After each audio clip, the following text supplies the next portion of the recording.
دو، ان کی بددعا میں اور آسمان میں کوئی حجاب نہیں ہے. خدا کا واسطہ ہے، اللہ کا واسطہ ہے، ہوش کے ناخن لو. اپنے ہی لوگوں سے ستیلے لوگوں جیسا سلوک مت کرو.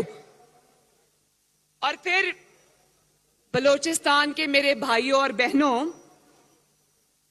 ہمیں یہ پتا چلتا ہے کہ یہ لوگ یہ سمجھتے ہیں کوئی کوئٹہ کے عوام کو یا بلوچستان کے عوام کو اپنے نمائندے چننے کا کوئی حق نہیں ہے.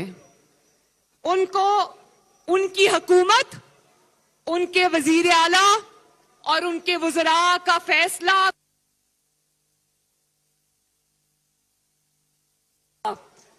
راتوں رات باپ یا ماں کے نام سے ایک پارٹی بنتی ہے اور وہ ایک بچے کو جنم دیتی ہے اور اگلے دن وہی بچہ وزیر اعلیٰ کی کرسی پہ بٹھا دیا جاتا ہے. شیم شیم شیم.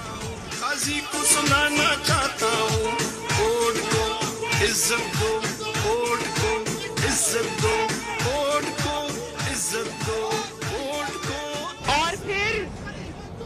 اور پھر آج مجھے پھر بلوچستان اور پاکستان کی ایک بیٹی ڈاکٹر شازیہ کا واقعہ یاد آ گیا.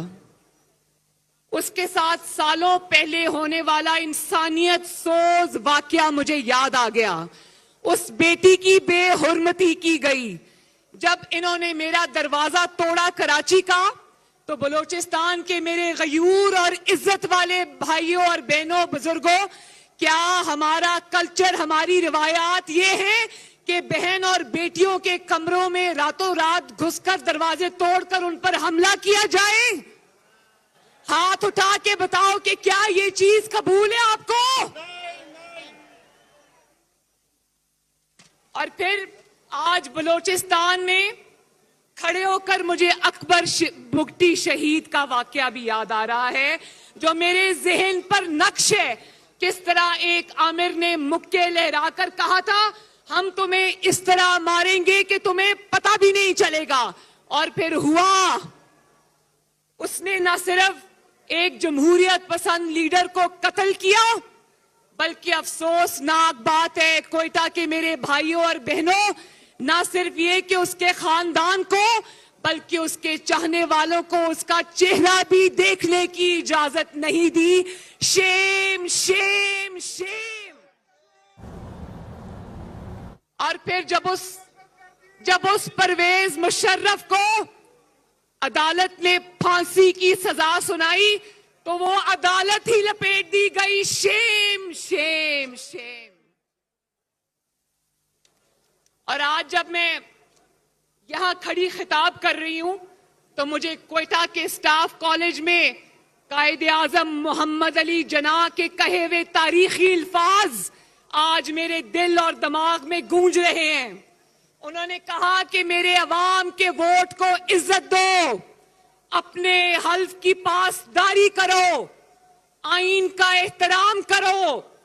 پالیسیاں بنانا تمہارا کام نہیں ہے، عوامی نمائندوں کا کام یہ ہے، اور یہ کام عوام کے نمائندوں کو کرنے دو. تو کوئٹہ کے میرے بہن بھائیوں، مجھے ذرا یہ بتانا ہاتھ اٹھا کے کہ آج 72 برس گزر گئے، کیا قائد اعظم کی اس تلقین پر عمل ہوا؟ نہیں، آواز نہیں آئی مجھے. کیا ہوا؟ کیا حلف کو یاد رکھا گیا؟ کیا سیاست میں مداخلت بند ہوئی؟ کیا آئین کا احترام کیا گیا؟ کیا عوامی نمائندوں کو پالیسیاں بنانے دی گئیں؟ کیا عوام کو اور عوامی نمائندوں کا حکم مانا گیا؟ قائد اعظم کی روح بھی دیکھ رہی ہے کہ ان کی تلقین کو آج مٹی میں ملا دیا گیا. آج نواز شریف، آج مریم نواز شریف، آج محترم مولانا فضل الرحمان اور اسٹیج پر بیٹھا ہوا ہر شخص، ہر قائد وہی جھنڈا اٹھا کے نکلا ہے. ہماری ڈیمانڈ ہے، بلوچستان کے عوام کی ڈیمانڈ ہے،